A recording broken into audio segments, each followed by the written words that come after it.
Okay. I think I'm in business now. So let me go back to the PowerPoint. So as I was saying, let me restart. We'll be discussing density, and I was saying that density by definition is the ratio of the mass to the volume of a substance. And it is one of those physical properties that we can actually measure. And mathematically speaking, we can calculate density using this formula. Density is equal to the mass divided by the volume. And because of that relationship, the units of density is dependent on the units that you would use for the mass and the volume. Now, usually when it comes to solids and liquids, we express the density in terms of grams per mil or grams per cm cube. And that because the mil and the cm cube units are both the same. So therefore, it doesn't matter which one you use in the expression of the units of density. And this is what we do for solids and liquids mainly, all right? Now, in the case of gases, we tend to express the units of density as grams per liter. And the obvious reason for that is because in the case of gases, they're less dense than solids and liquids, so much so that for the same mass, the volume occupied by a gas would be much larger.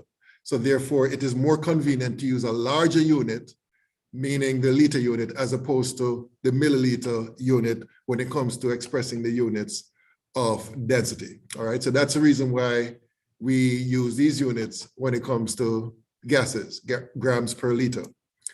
One thing you need to remember and note is that the density varies with temperature, and that's because most substances, when the temperature increases, its volume increases. So for a substance of a particular mass, if the volume increases and the mass remains the same, then you'd expect that the density will decrease, all right? So for example, if you look at water at 4 degrees Celsius, where if you take 1 gram of water, the volume would be 1.0000 mils, so therefore the density would be 1.000 grams per mil. Now, if you increase the temperature from 4 degrees to 80 degrees, there'll be an increase in the volume from what you see here to 1.0290 mils. And the result of that is that there will be a decrease in the volume from 1 gram per mil to 0.97182 grams per mil, right? And this is pretty much true for all substances because, as I said before, with temperature increase, you'll have a corresponding increase in volume and therefore a corresponding decrease in mass. And in the case of gases, this change is actually more dramatic, right? Gases respond more, how should I put it? More dramatically to temperature changes, right? For the relative small amount of temperature change that occurs, the volume of a gas will change, and therefore that will result in also a dramatic change in the density of a gas, all right? Now, just to show you the relationship between mass, volume, and density. Hello? Yes, please folks, mute your mics so that any external noises does not interfere with the conductance of this class, all right? Okay, so as I was saying, this is to show you the difference or the relationship, I should say, between the mass, volume, and density. So here we have 3 substances, water, sulfur, and gold. That's what these represent, all right? And what is being shown here is the volume occupied for 10 grams of each of these substances. And as you can see clearly, water has the largest volume, followed by sulfur, followed by gold, right? And that's because gold is the most dense of these 3 substances, all right? So therefore, the more dense a substance is, then the greater the lesser or lower would be the mass of the substance.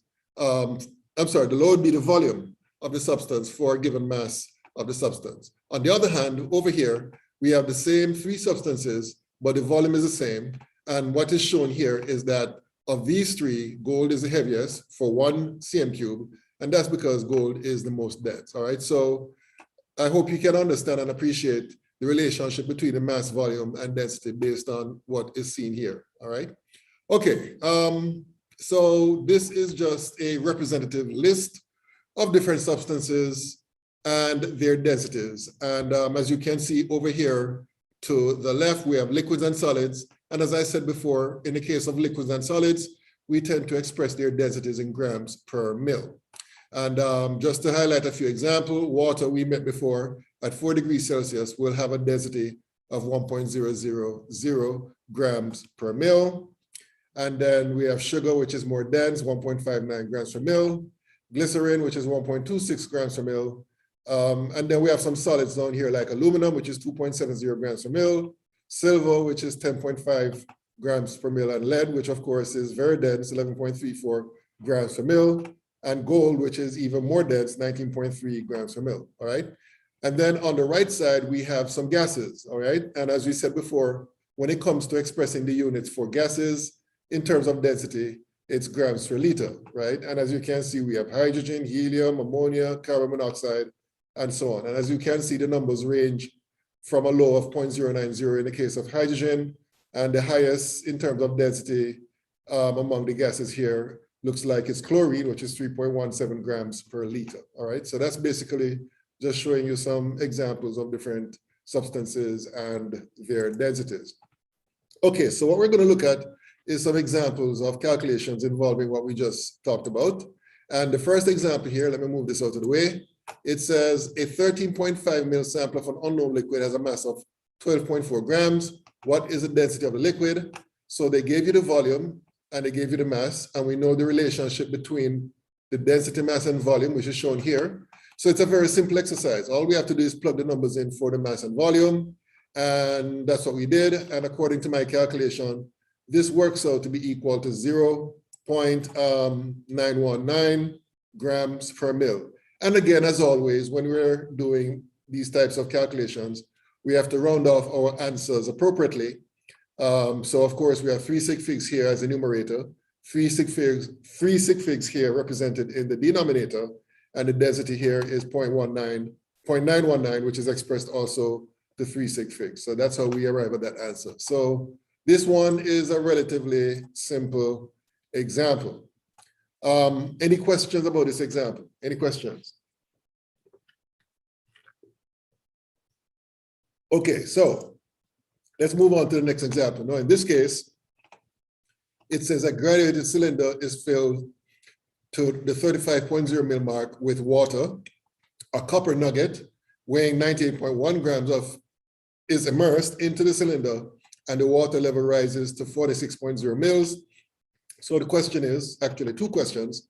First one is, what is the volume of the copper nugget, and what is the density of the copper? So here's a diagram showing you what is happening in this question. You have a cylinder with 35 mils of water, right? And then what is done is that the copper nugget is added to the water here. And as we know from our everyday experience, what will happen is that the liquid level will rise in the cylinder, right? To the mark, in this case, of 46.0 mils. So what is happening here, and I don't know if you learned this, you should have learned this if you did physics, it's based on a principle known as Archimedes' principle, which basically says that when an object is submerged in a liquid, the amount of liquid displaced would be equal to the volume of the object that is submerged in it. That's just my way of saying it, all right? So basically, we can find the volume of the object here by simply taking the difference between the 35.0 mils, which is the initial reading here, and the 46.0 mils, which is a reading here after the solid has been submerged in the liquid. So that's what I did here. The volume of the copper is equal to the difference between those 2 numbers, the 46.0 mils minus the 35.0 mils, which works out to be equal to 11.0 mils. So that would represent the volume of the copper. So therefore, to calculate the density of the copper, we take the given mass, which is 98.1 grams, and divide it by the volume that we just calculated here, do our number crunching, and according to my calculations, this works out to be 8.92 grams per mil, all right? So that's basically how this example is done, all right? Any questions? Oh, okay. I was just looking at the chat here. Okay, so any questions concerning this example? Any questions? Any questions? Okay, moving along. So another example here. Now, in this case, they gave you the density of ether, which is a liquid, and the question is asking for the mass of 25.0 mils of the ether. So in this case, we have to rearrange this equation to solve for M. So based on what you should know from your math courses, if this is true, then the mass will be equal to the density times the volume. And all we have to do from there is plug the numbers in. So we're going to multiply the 0.714 grams per mil by the 25.0 mils, and you get your answer, which is equal to 17.9 grams. All right. So that's, again, another relatively easy, simple example of a problem involving density, mass, and volume. All right. Any questions about this example? Any questions? Any questions? Okay. So that's basically, oh, here's one more. Here's another question. Now, in this case, they're dealing with oxygen. They gave you the density, which is 1.429 grams per liter.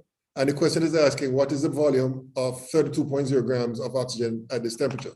So again, we have to do some rearrangement. This is a formula that is given. This time, the question is asking for the volume. So when we rearrange this equation, you're going to get volume is equal to mass over density. And all we have to do is plug the numbers in. The mass is 32.0 grams.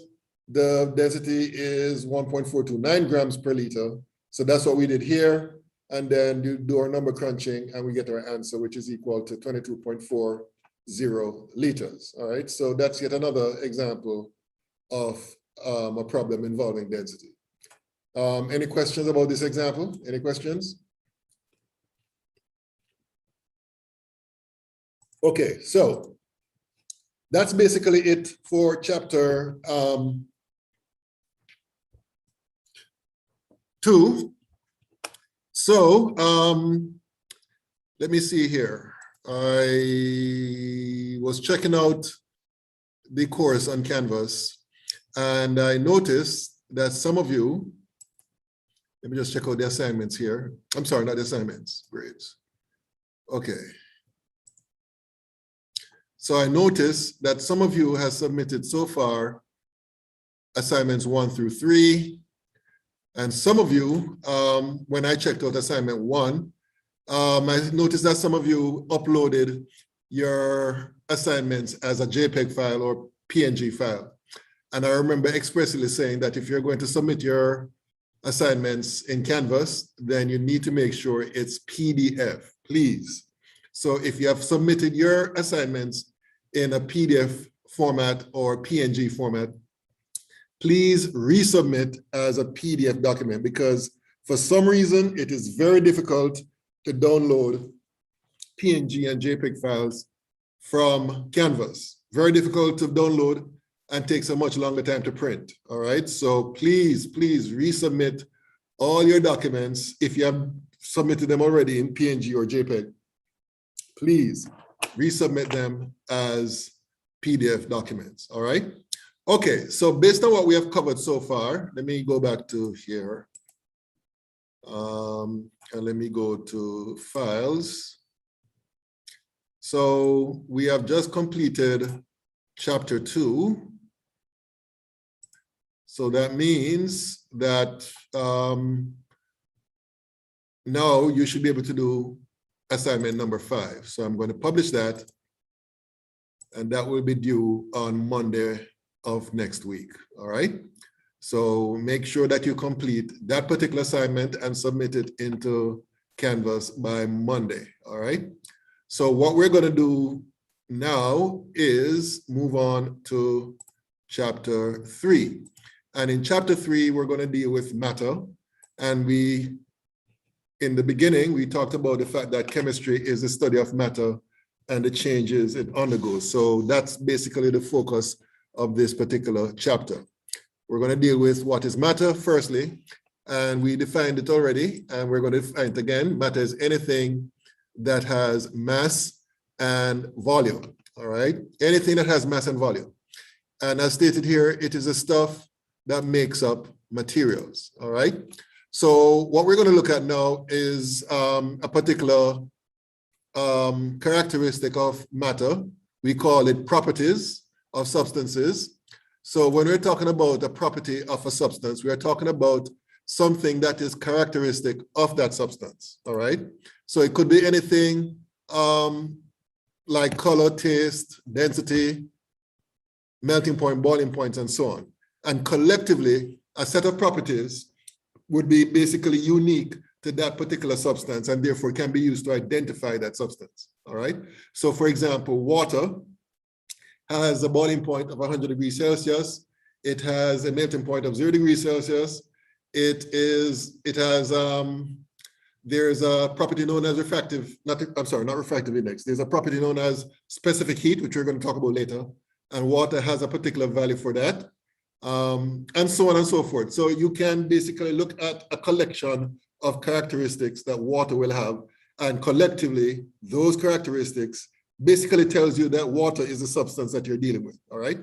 So that's basically what we mean by that term property. Now, when it comes to properties, there are two types of properties. You have physical properties and chemical properties. So let's look at what we mean by physical properties firstly.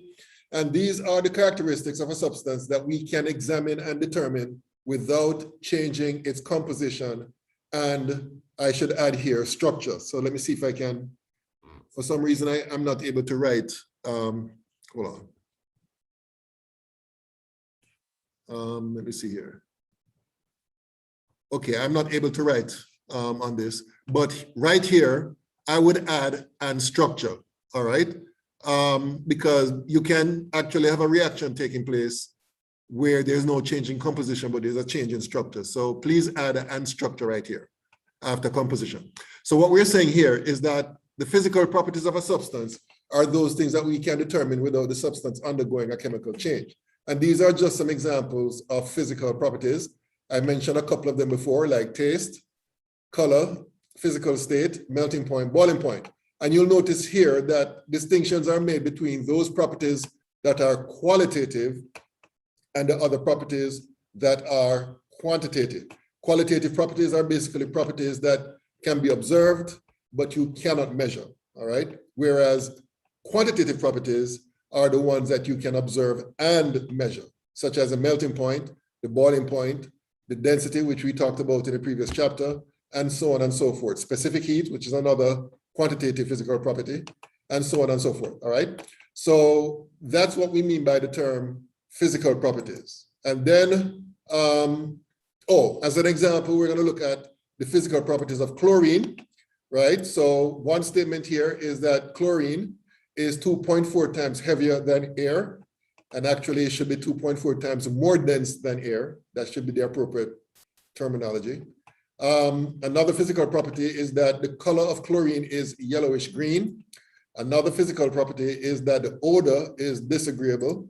And then another physical property is that the melting point is a minus 101 degrees Celsius, all right? So those are just some examples of the physical property of a specific substance, chlorine. Oh, and here's another one. The boiling point of chlorine is minus 34.6 degrees Celsius. So those are some physical properties for chlorine. The next thing we're going to talk about here are what we mean by chemical properties, right? And they're different from physical properties in that chemical properties are the properties that one can observe while the substance is undergoing a chemical change. In other words, the substance is changing into a new substance, all right? So that's what we mean by this term physical property, all right? So again, using chlorine as an example, this is a list of some chemical properties of chlorine. It will not burn in oxygen. It will support the combustion of certain other substances. It can be used as a bleaching agent, and it can be used as a water disinfectant. So those are examples. And here's another one. It can combine with sodium to form sodium chloride. So these are all chemical properties that are unique to chlorine, all right? So this is just showing you some substances and their physical properties. And of course, you have the ones that are qualitative, color, odor, and taste, and then you have those that are quantitative, melting point and boiling point. And we talked about chlorine, and then we have water, we have sugar and acetic acid. I won't go through these, you can read them on your own. But basically, this is just some examples of different substances and their physical properties, all right? So if you understand the difference between physical and chemical properties, then you should be able to appreciate and understand the difference between physical and chemical changes. So let's talk about physical changes firstly. So when we're talking about a physical change that a substance undergoes, we're talking about changes in the physical properties or changes in the state of matter without an accompanying change in composition or structure. Again, you should add a structure here, all right? So basically, we're talking about, for example, let me see if we have some examples here. We have the tearing of paper. That's a good example of a physical change because the paper is not undergoing any changes in its composition or structure, right? You're basically just tearing it into smaller pieces. So it is paper before and it is still paper after you have torn it. Another example is the conversion of ice into water, right? So in this case here, again, there's no chemical reaction taking place. The H2O that exists in ice is the same as the H2O that exists in water. So there's no change in the composition of the substance. It's basically changing from one state or phase, which is a solid state in the case of ice, to the liquid state in the case of water. Here's another example of a physical change, the conversion of water into steam. Basically, what happens in this case is that you're going from liquid water to water in the gaseous state. So it's still H2O before and after. All you're doing is changing the physical state of the substance. And then the final example of a physical change is heating platinum wire. So basically, nothing is happening when you heat it, excepting that the temperature would increase, all right? And you may even heat it to the extent where it becomes the liquid state, but still, it is still platinum. It has not undergone any change in its composition, all right? So these are just some examples of what we call physical changes that substances will undergo, all right? Oh, there's one more example here. Oh, no more example. But the point is being made here, and that is that no new substances are formed in any of these changes. So whether it is tearing the paper or converting ice into water or the others, there's no new substances that are created because whatever you start off with, the composition and structure remains the same at the end of this process, all right? Okay, so that's basically what is involved when it comes to physical changes. Now, when it comes to chemical changes, a new substance is formed at the end of the process, and the new substance will have different properties and composition compared to the initial substances that you started off with, all right? So for example, here's an example of a chemical change. Let's say you heat copper wire in a Bunsen burner. What will happen and what you'll actually observe is that the shiny reddish color, reddish brown color of the copper will eventually become black, all right? So obviously, whenever you see a color change occurring, in the vast majority of cases, that represents a chemical change, which means that the new substance will be different from the substance that you started off with. So this is showing you a model of what is happening here. You have the copper atoms reacting with the oxygen molecule. This symbol here stands for heat. So when you heat the copper, it reacts with the oxygen from the atmosphere, and you end up with a new compound or new substance being created known as copper 2 oxide. And later on, we're going to learn about how we name these compounds, but that's for a later chapter. In any case, what is happening here, as we said before, is a chemical change because you're starting off with one substance, and at the end of the process, you're ending up with a new substance, all right? So that's what happens in this case here. Now, the point being made here is that the old substance that you started off with was 100% copper, but the new substance is a combination of copper and oxygen, where the percentage of copper by mass is 79.94% and the rest is oxygen. So that alone tells us that it's a chemical change because a new substance is being formed, right? And we know the new substance is being formed because the composition of the new substance is different from the composition of what we started off with, all right? So what's the next slide? So basically that's what is being stated here. The copper 2 oxide is the new substance that is formed that has properties that are different from the original copper that we started off with. Let's see. So heating the copper wire in a Bunsen burner causes the copper to lose its original appearance. Again, that's because of the chemical reaction that is taking place. And one important fact that you need to keep in mind, and we're going to discuss this later on in this course, and that is that the actual copper-2 oxide is made up of species known as ions. All right, we're going to talk about ions, what they are, but basically ions are charged particles.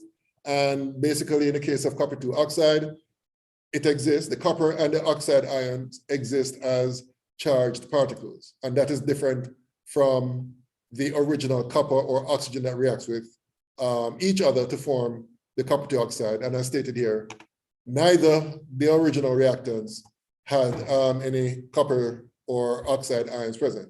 So therefore, again, that's further evidence that a chemical change has occurred, all right? So that's basically what we mean by chemical change. Basically, in a chemical change, what happens is new materials are formed from the original material. The new substances are different in terms of properties, and therefore that's what happens in every single chemical change. And that is different from physical changes where you're not creating new substances. Basically, the substance that you start off with will be the same in terms of composition and structure as what happens at the end of the process, but basically there is no change in the substance itself. Okay, so that's as far as physical and chemical changes are concerned. Any questions about that topic, the difference between physical and chemical changes? Any question?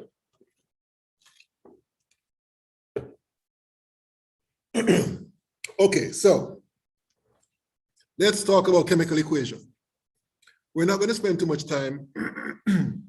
Sorry about that. Sorry. Okay, somebody said something in the chat. Let me see here.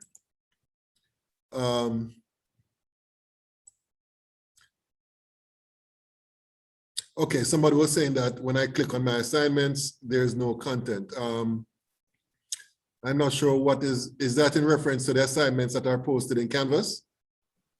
Yes, I already answered it in the chat. Oh, okay. Yeah. Oh, okay, so the person clicked on the wrong link. They should go to files. Okay, yes, okay, thank you for answering that question. And then somebody says, nope, I don't know what that is all about. I don't know if Miss Brisram would like to clarify. If not, then.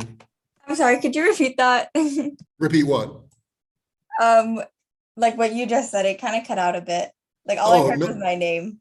Oh, no, I just saw that you said nope, but I didn't know what you were saying. Oh, you asked if you had any questions and I said nope. Oh, okay, okay, all right. Okay, so let's talk about chemical equations, all right? So what are chemical equations? Well, in chemistry, it's very inconvenient to describe reactions in words, especially when it comes to complex substances involved in reactions. So therefore, we use chemical equations as a shorthand way of writing down what is happening in a chemical reaction. So for example, we have this reaction taking place here. If you pass an electric current through water, then what will happen is that the water will, and the term we use is decompose. Decompose basically means that it breaks up into its constituent elements, which would be hydrogen and oxygen. So we have a shorthand way of writing that down instead of writing down the reaction or describing it in words. So we can basically express it in the way that you see down here, where we have water here, which is the substance undergoing the reaction. We have an arrow, and we put the conditions for the reactions. In this case, the condition here is that an electric current is passing through, and the products of the reaction would be hydrogen and oxygen. So in chemical equations, we start off with the substances undergoing the reaction on the left side of the equation, right? And then the product, we have the arrow pointing away from the substance undergoing the reaction.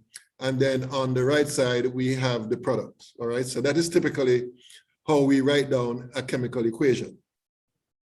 Let me see here. So the substances on the left side of the equation, excuse me, we call those substances the reactant. And the substances on the right side of the equation would be the products, right? So the convention that is normally exercised when writing an equation is that we have the reactant on the left, we have the arrow pointing from left to right, and then we have the products on the right side of the equation. All right. So that's basically how we in chemistry deal with describing reactions using chemical equations. Now, another thing that is done is that we use chemical symbols instead of the words or the names of the different substances involved. And that gives us more information because the chemical symbols, for example, tells us about the compositions of the substances involved in a chemical reaction. So let me see here. So for example, going back to the same reaction here, we can write down the equation as you see here, right? We have the water, H2O, and we have a number here, 2 in front of it. So that indicates that there are 2 water molecules undergoing the reaction, electrolysis, to form 2 hydrogen molecules and 1 oxygen molecule, all right? So that basically is, again, the way that we express a reaction taking place in chemistry in a shorthand way by writing down an equation. And the equation would involve, of course, as shown here, either the reaction or written in words or the substances, names given, or the symbols for the substances, which is more often what you'll see, all right? And later on, we're going to delve into this in more detail because we're going to see that it's very important that we indicate the proportional relationship between the different substances involved in the reaction. So that's for later on. But before we get to that, let's look at this other example, the reaction between copper and oxygen. We talked about this before to form copper 2 oxide. So again, we have the reactants on the left side, we have the products on the right side, we have the arrow pointing from the reactants to the product. And in this particular case, we're heating the copper. So we use this symbol here. Very often you see it. It's a small triangle that stands for heat, all right? So basically, heating the copper will allow it to react with oxygen to form your copper 2 oxide. And as we said before, we can use the symbols as well in the equation, as you can see here. All right? Excuse me. So that's basically how we write down the equations for a reaction. Okay, so this table, excuse me, I don't know what's going on with my throat. This table is giving some examples of chemical and physical changes. So let me just point out a few of them. The rusting of iron, that's a very good example because we're all familiar with this. If you leave anything made of iron out in the outside, exposed to atmosphere, exposed to moisture and oxygen, eventually a brown substance will be formed, and that brown substance is rust, right? Reddish brown rust, right? It's actually a new substance. The name of that substance, in terms of the chemical name, is iron 3 oxide, all right? So basically you have the conversion of iron to iron 3 oxide occurring, and that's an example of a chemical change. Let me move down to heating a piece of glass. That would be a physical change, right? Because again, there's no reaction taking place. You might even have the glass melting, but it's still glass. Whatever it was before, it's the same thing afterwards, all right? So that's an example of a physical change. There's no creation of a new substance involved, right? And there are some others in between. You can look at them at your own time. But basically, this is what happens in both physical and chemical changes. And let me just say this. You might be wondering, okay, so how can I tell whether or not a change is physical or chemical?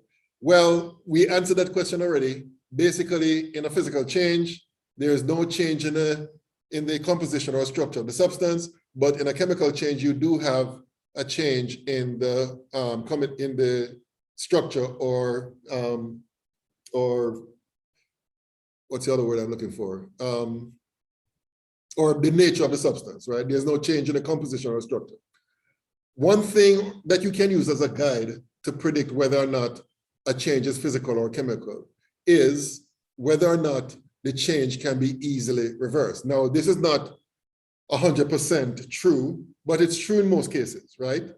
If the change is easily reversed, then usually it is a physical change. So for example, going from H2O liquid to H2O gas is a physical change, and it is easily reversible because all you have to do to reverse the process is to lower the temperature of the gas and it becomes converted back to the liquid state, all right?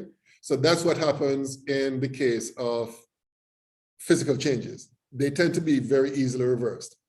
In the case of chemical changes, usually that's not the case, all right? Again, it's not universally 100% true, but usually that's not the case, right? Where you have a chemical change. So for example, if you burn a piece of paper, that's a chemical change. And as you can imagine, it's not easy to reverse that change, right? So that's an example of a chemical change that is basically irreversible under most conditions. Okay, so that's as far as physical and chemical changes are concerned. Now, the next topic I want to talk about is, hold on 1 minute. Okay, the next topic I want to talk about is the law of conservation of mass. And if I'm not mistaken, we have covered this before, or at least been introduced to it, but it doesn't harm us to be exposed to it again. So let me talk about the law of conservation of mass. And basically what that law says is that no changes observed in the total mass of the chemical substances involved in a chemical change, right?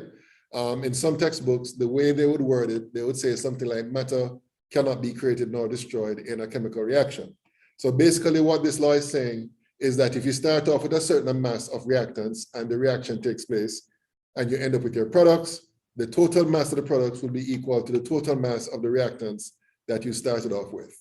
And this is actually based on one of the postulates of the atomic theory that was put forward by Dalton, because Dalton says that according to his atomic theory, that the atoms that are involved in a reaction basically undergo rearrangement, but there's no destruction or creation of new atoms, right? So therefore, that's a reason why matter does not undergo any destruction or creation when you have a chemical change occurring. And that's because the atoms themselves are not destroyed or created when a reaction is taking place. Okay, so just to illustrate the conservation of mass law, let's look at the reaction between sodium and sulfur to form sodium sulfide. So if you weigh these amounts of sulfur and sodium, 46.0 grams of sodium and 32.1 grams of sulfur, and you heat it together and the reaction takes place, all the sodium and sulfur reacting to form the sodium sulfide, then what you'll find is that the total mass of the product, which is sodium sulfide, will be equal to the total mass of the reactants that you started off with. So this is basically a demonstration of the conservation of mass law, where the mass of the reactants that you started off with will be equal to the mass of the products that you end up with, all right? So that's basically what happens in the case of this reaction, and it basically happens in all reactions, all right?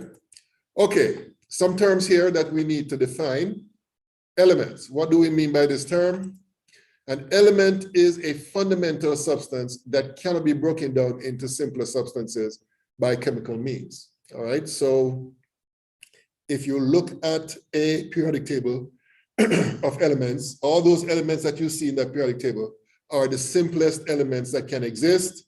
You cannot break them down into simpler substances, excuse me, using a chemical reaction. Now, let me just say this.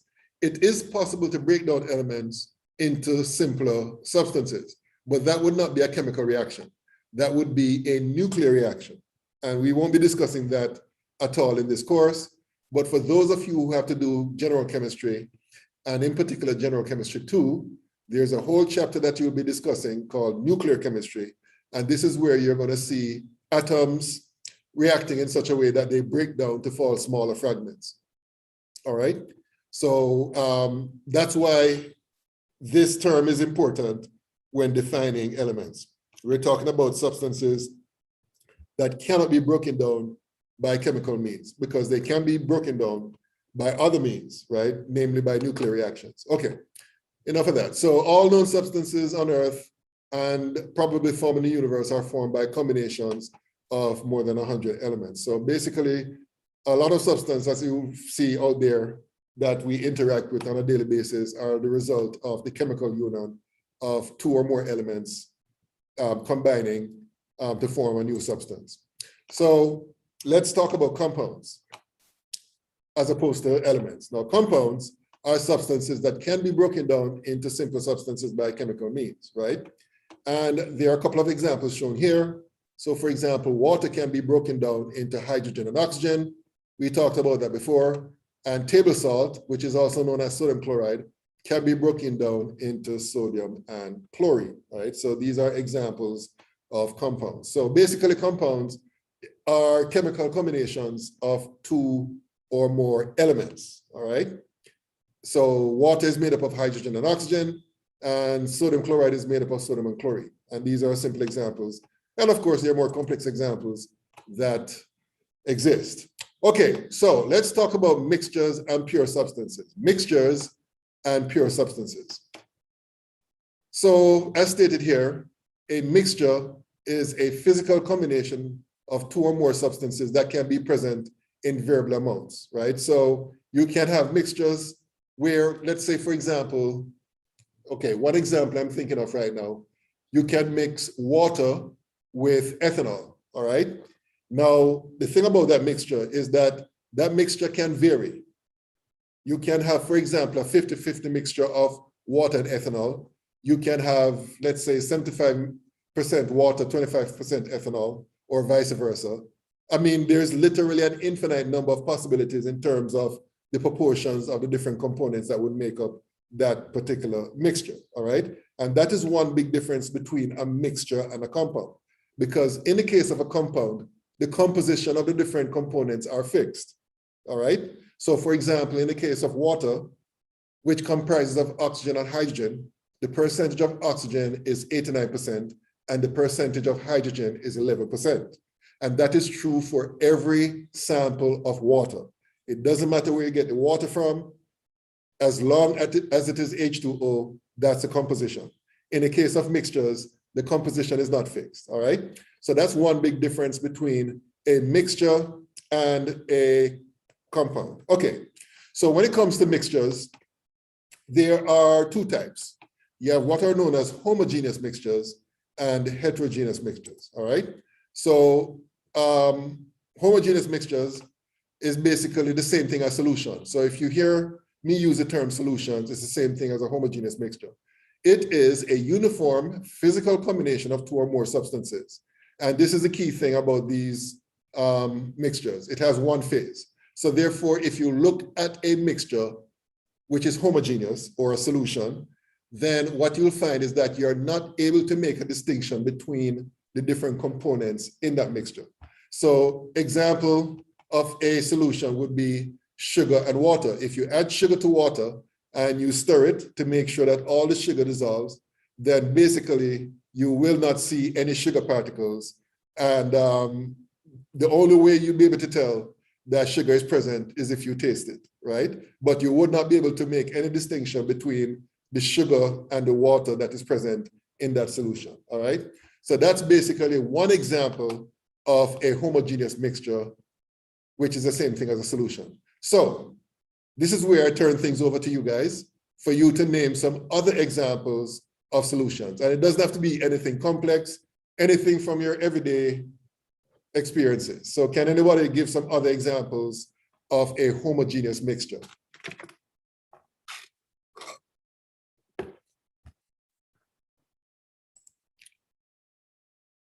Okay, I see somebody says salt. Well, salt is not a mixture. Salt is a substance. A mixture is a physical combination of two or more substances. So you need something in addition to the salt in order to make it a homogeneous mixture. So can anybody else? How about wine? Wine, okay, wine is a good example because wine is a homogeneous mixture of ethanol, alcohol, and water, and maybe some other things added for flavor, all right? So yes, that's a good example, all right? Anybody else can come up with some other examples of homogeneous mixtures?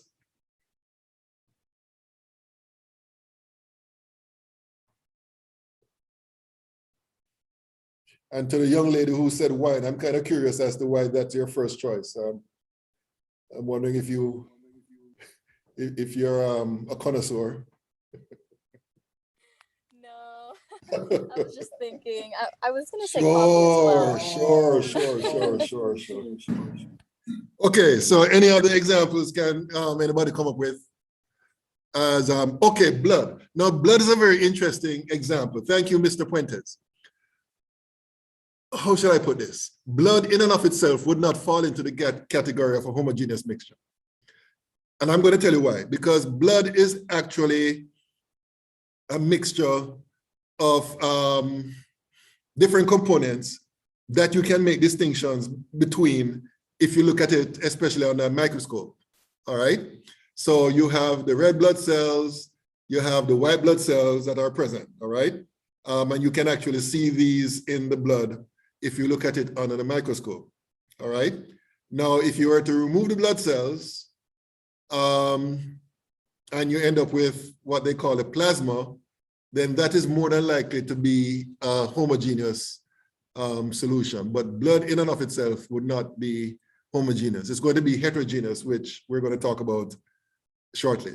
But before we move on to that, can anybody else give an example of one more, or let me just say two more, and let me make it more challenging. Let's make it two more examples that do not involve liquids. Two more examples of homogeneous mixtures that do not involve liquid. Would it be like sand or something of that sort? Like Sand. really like fine sand where it would be like almost impossible to remove. Sand, I think, is Or even like dirt or like something that has other substances in it. yeah, that would be a heterogeneous mixture, I believe. I know sand is mostly silicon dioxide, but if you're talking about sand, like, you know, on the beach or whatever, you might find some other components in it. So I wouldn't say that would be a homogeneous mixture. Okay, somebody said the atmosphere. And then that same person said that is heterogeneous. No, that's not true. Well, okay, again, things are a bit more complicated than, you know, we would like it to be, but let's ignore the possibility of air pollution for the time being, right? Which would mean that you'd probably have some particles present. If you're talking about the air we breathe, the air we breathe is actually a homogeneous mixture. It is a mixture of gases, and all mixtures of gases are homogeneous, all right? In the case of the air we breathe, the major component is nitrogen, which is, if I remember correctly, about 80%.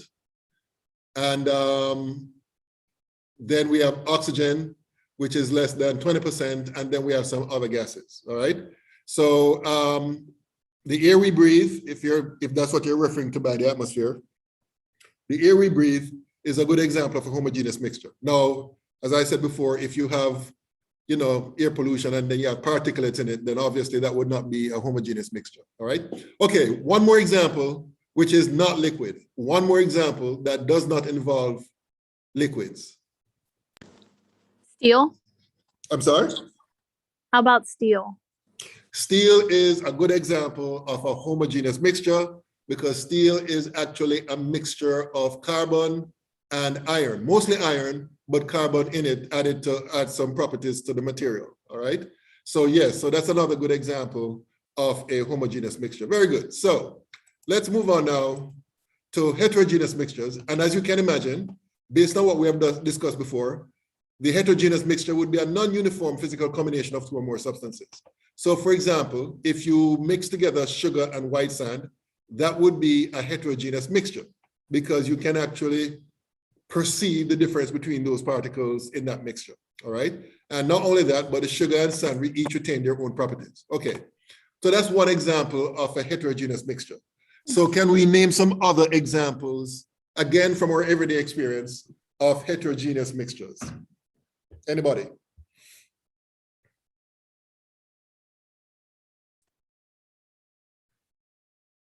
Okay, somebody said something in the chat. Salt and pepper. Yes, I would be totally in agreement with that example. That's a very good example, all right? Salt and pepper. Okay, any other example of heterogeneous mixtures you can come up with? Any other examples? Okay, cookies, okay. So we have a wine connoisseur, now we have somebody who likes to eat, okay. Cookies would be a good example of a heterogeneous mixture, yes. Any other examples that one can think of?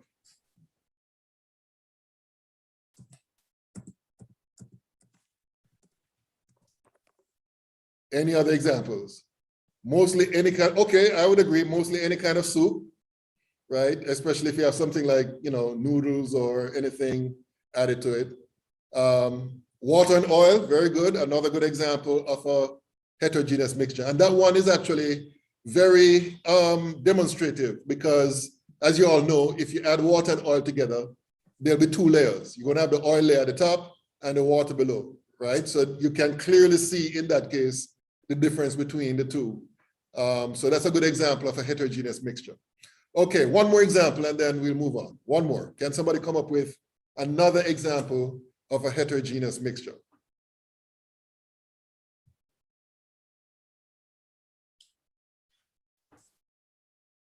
Another example. Smog, okay, I would go with that, smog. That would be another example of a heterogeneous mixture. Okay, very good. So, let me get out of this here. Okay, so now we're going to get to this stage here. I like to have fun with this because in chemistry, when I talk chemistry, I'm actually talking about the practice of chemistry. Like if you were to do research, whatever.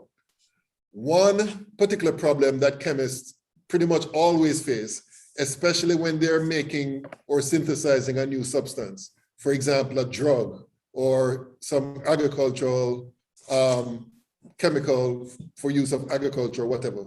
Very often, they're faced with the problem of obtaining a very pure form of that compound, right? Very often, methods that are used to make compounds involve making a very impure form of a compound. In other words, the compound will have some impurities in it, right? Something that is mixed with it. And therefore, the job of the chemist is to basically separate out the impurity from the pure compound. So basically, the chemist would have to employ some separation techniques. And the technique that is employed by the chemist must be such that it exploits some difference between the substances that you're trying to separate, all right? Okay, I hear somebody coughing in my ear. Please, please mute your mic if you're not talking. Okay, so here we have four situations. I'm still hearing the coughing. Okay, here we have four situations, right? So, and your task as a chemist is to carry out the separations that are involved in these situations. So the first one, how would you separate a salt from a salt solution? So I want to hear what you guys would come up with to solve that particular problem. How would you separate salt from a salt solution?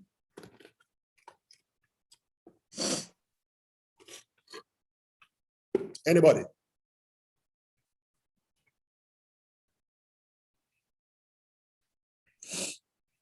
And you can type it in the chat if you, I'll be watching the chat from now on. So if you want to say it or if you want to chat it, that's fine by me. How would you separate salt from a salt solution? So if I gave you a solution of sodium chloride, let's say, and I want you to separate the water from the salt, how would you go about doing that?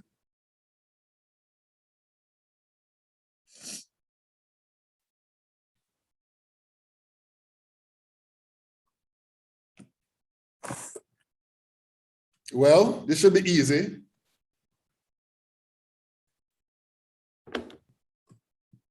Okay, so somebody says, and let me give credit to the person who said it. Caleb Leslie says, if it's in a liquid, you could boil it. Well, it would be a liquid. It's a salt solution, right? So you could boil it. And I guess the whole idea behind boiling it is that when you heat it, the water will evaporate eventually, and then you'll be left with the salt in the end. And you're absolutely right. And the reason why that works is because you're exploiting a difference between the salt and the water. And that difference would be the boiling point. Water has a lower boiling point than the salt. So when you heat the solution, the temperature is going to rise first to the boiling point of the water. And then the water will evaporate and will continue to evaporate until there's no more water left. And therefore what you'll be left with at the end will be the salt. So that's basically how you would basically separate the water from the salt. Somebody said something here. Somebody said would you heat the solution? Yes, that's what I just said. Exactly. Okay, so that's how you would do the first one. Very good. Okay, now the second problem given here is how would you separate a mixture of salt and sand?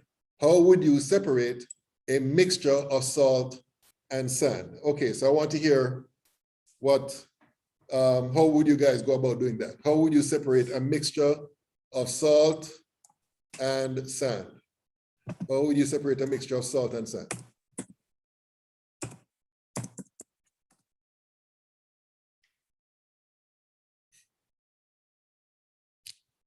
Sifting? I'm not so sure about that, Taryn, because what if the salt and salt particles are the same size? How would sifting help? Okay, somebody says, and this is Felicity, she says filter. I think you need to say more than that, Felicity. I mean, filtration is part of the process, but you have to do something first before you filter. So I need somebody to tell me step by step, what would you do? Let's say I just put in front of you a mixture of salt and sand, right? What would you do? What's the first step? What's the second step? And so on. Okay, somebody said water filter. Okay, that's part of it, but I need to hear, this is David Puentes who said this, so I need to hear more, stepwise, in detail. Step one, what would you do with a mixture of salt and sand? And then step two, what would you do after that? And so on. So let's hear it. Anybody?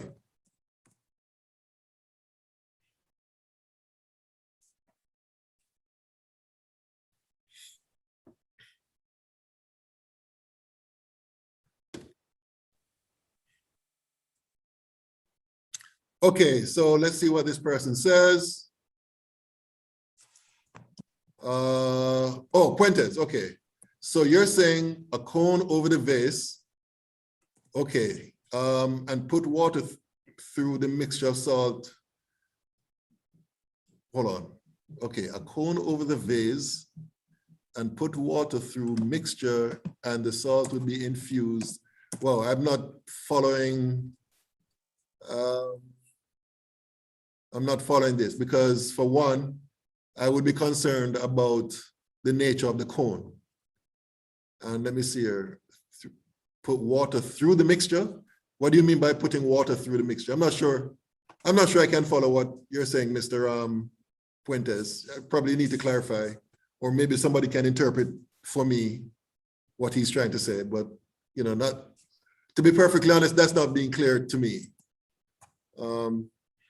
Okay, so anybody else would like to answer that question? Stepwise, how would you separate a mixture of salt and sand?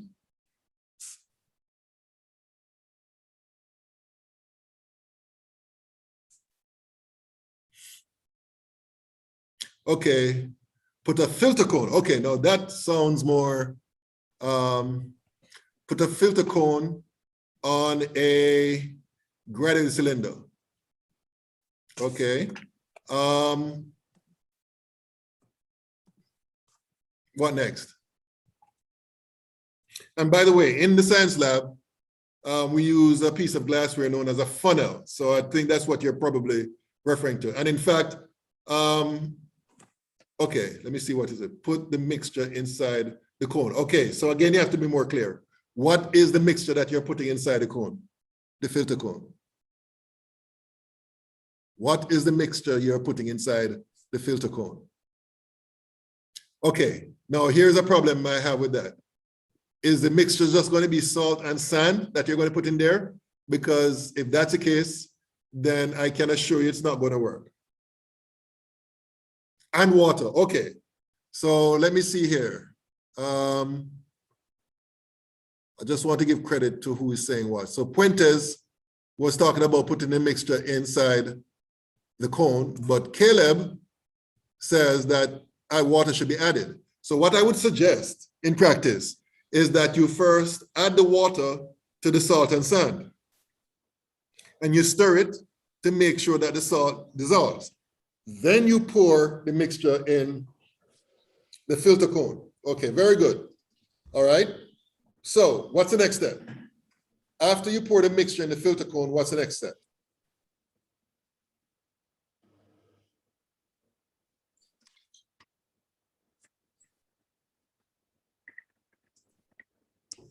Anybody? After you pour the mixture, okay, there's one new message. Okay, won't the salt dissolve? Exactly. I would agree with you. The salt will dissolve. And that's the reason why you add the water, because the salt will dissolve in the water and the sand will not. Okay, somebody needs to mute their mic again. Please mute yourself. I'm hearing music. Okay, let's see who's. Let me mute this person. I don't know if that's a person who did that. Yeah, that looks like it. Okay. In fact, okay. Let's see what this person is saying. So wait for the salt water to drain from, okay. And then the sand, well, actually what I would suggest again, is that you collect the salt water that drains from the cone, all right? And the sand would remain on the cone, right? And then what would you do with the salt water?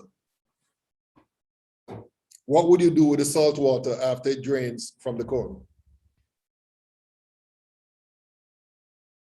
Boil it, exactly. You heat it to drive the water off like you did in the first experiment, and you get your salt, all right? So basically, just to recap, what you would do to separate a salt and sand mixture, you would add water to the mixture, you stir it to make sure that all the salt dissolves, right? So when you pour it into the filter, or somebody said the filter cone, but we would use a funnel in the lab. When you pour it into the funnel, the sand will be trapped in the funnel and the salt water will pass through, and then you collect the salt water, you boil it, and basically you recover the salt, all right?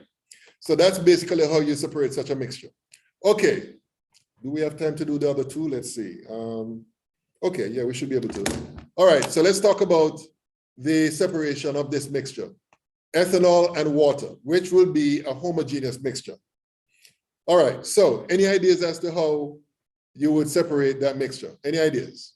And again, I need somebody to, well, just explain in your own words. How would you separate a mixture of ethanol and water?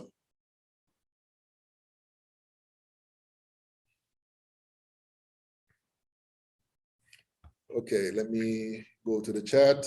So if anybody wants to say something by text, please do so. How would you separate a mixture of salt, I'm sorry, of ethanol and water? How would you separate such a mixture?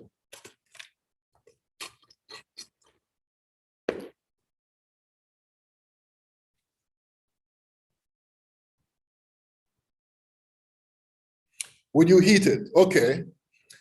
I would say yes, but you have to say more. You have to go into more detail about what do you do after heating and so on.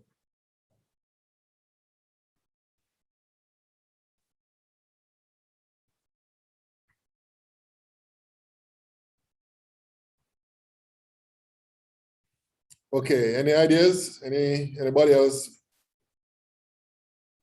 have any suggestions?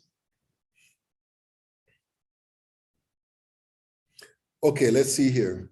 Well, would you have to use a method that allows you to separate a liquid from a mixture of two or more elements? Well, yes, exactly. And that's what I'm asking for you to describe. How would you separate such a mixture? Now, let me just say this. Maybe this will help you to come up with an idea about separating. Ethanol and water has different boiling points. The boiling point of water is 100 degrees Celsius. And if I remember correctly, the boiling point of ethanol is 78 degrees. Let me see if I can look up the boiling point of ethanol. Boiling point of ethanol is 78 degrees. That was correct. Okay, so that's the difference between these two substances, the difference in their boiling points, all right? So that should give you a hint as to how you would separate these two. Okay, let's see what, okay, it says boil to one of their melting points No, you don't boil to their melting points, you boil to their boiling points, right? And that's Caleb Leslie who said this. Yes, okay, thank you, Caleb. Right, so you're going to boil the mixture to one of their boiling points. And you're correct, right? Because when you boil it to one of their boiling points, the boiling point, the liquid whose boiling point you would have reached will start evaporating, all right? And in this case, that liquid would be ethanol because its boiling point is lower, all right? So let me describe, and I'm going to draw that. In fact, you know what? Let me not even try to draw a diagram because my artistic skills are horrible. I'm going to actually look up and show you what we call the distillation, simple distillation apparatus, which is what is used to separate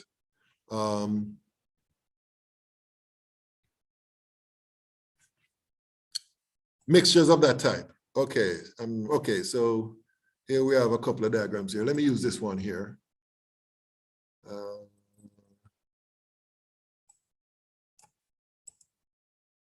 Okay, this is I hope you guys can see this. Can you all see this? Yes. Okay, very good. So this is the setup for separating a mixture like, for example, ethanol and water, right? So we call this a simple distillation apparatus. And for those of you who plan to do organic chemistry, especially when you get to organic chemistry 2, you'll be doing, I'm quite sure, a few experiments where this setup is used, all right? So here we have a mixture, right, of your, okay, the example we're going to use is ethanol and water, all right? So here we're going to have our mixture of ethanol and water in this flask right here. It's called a distilling flask, all right? And it's going to be, of course, being heated by a Bunsen flame right here. So remember we said that the ethanol will have a lower boiling point compared to the water. So you're going to reach the boiling point of ethanol first. So what will happen is that ethanol vapors will be emanating from the surface and will come up here. This thermometer here is not necessary, but it's nice to have so that you can record the boiling point of the liquid coming off. And then the vapor will come and then has no other option but to go down this tube here, which is connected to this piece of glassware, which is known as a condenser. And as the name suggests, what this piece of glassware does is condenses the vapor that is coming from the surface of the mixture and moving down this tube right here. Now, let me explain how the condenser works. The condenser is made up of an inner glass tube. It's all glassware, by the way, right? But you have an inner glass tube, which is this right here, and it's surrounded by an outer jacket, right? And there's no material connection between the outer jacket and the inner tube. So in other words, whatever is out here will not be in any way in contact with what's inside the inner tube. Now, as far as the outer jacket is concerned, it will be filled with water. In fact, you're going to have water continually running into the outer jacket. So you have these two outlets here.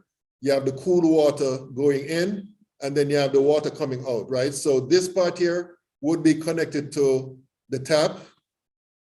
In a chemistry lab, you'd have the tap that this is connected to, and then you'll have a tube leading from this outlet into the sink. So you have the water continually running and circulating the outer, on the outside of the inner tube. And the purpose of having the water continuously flowing through is to cool the contents that will be in the inner tube, which would be the vapors. The vapors are coming over here. They hit the inner walls of the tube because it is being continually cooled.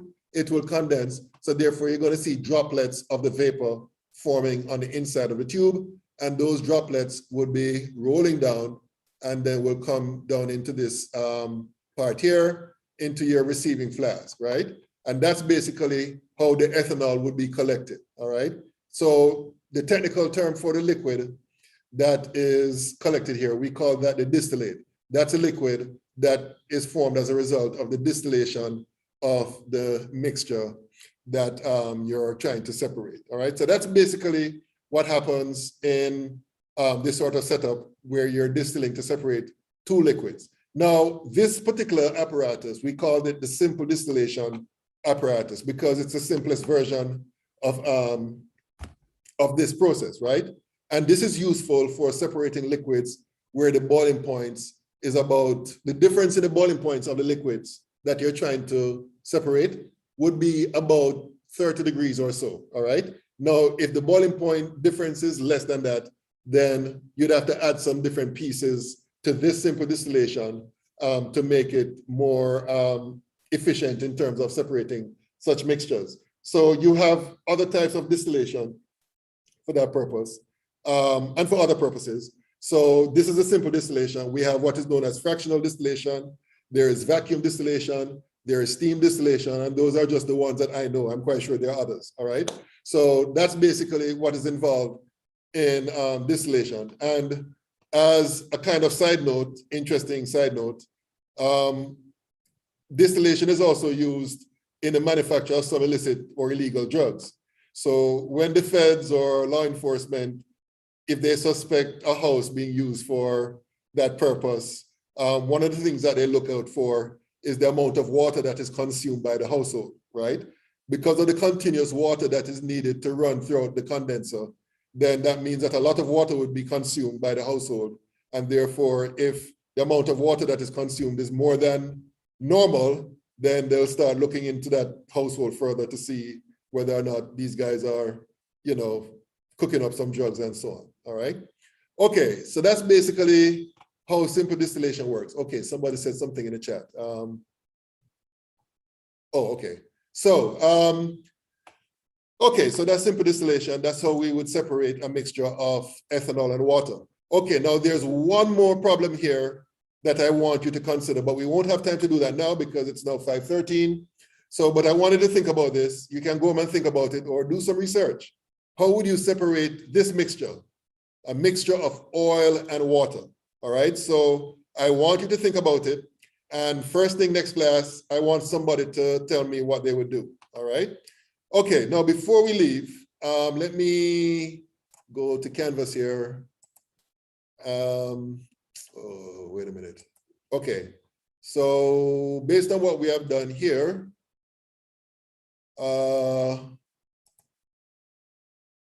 you should be able to do assignment 6 as well. So what I'm going to do is publish assignment, or I should say chapter 3, and there's only one assignment in chapter 3, and that is assignment number 6.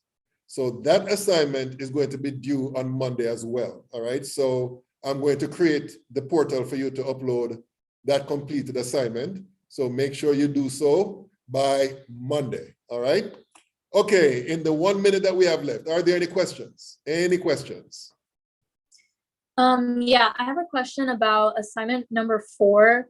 Do you have a chart for those conversions? Because I didn't see any in the files. You're talking about conversion factors, right?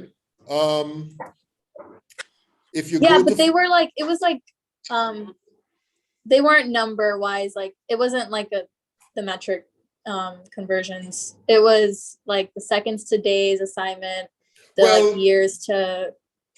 Well, the second to days and the years and all of that, you should know. You should know that there are 60 seconds in 1 minute, there are 60 minutes in 1 hour, 24 hours per day, 365 days per year.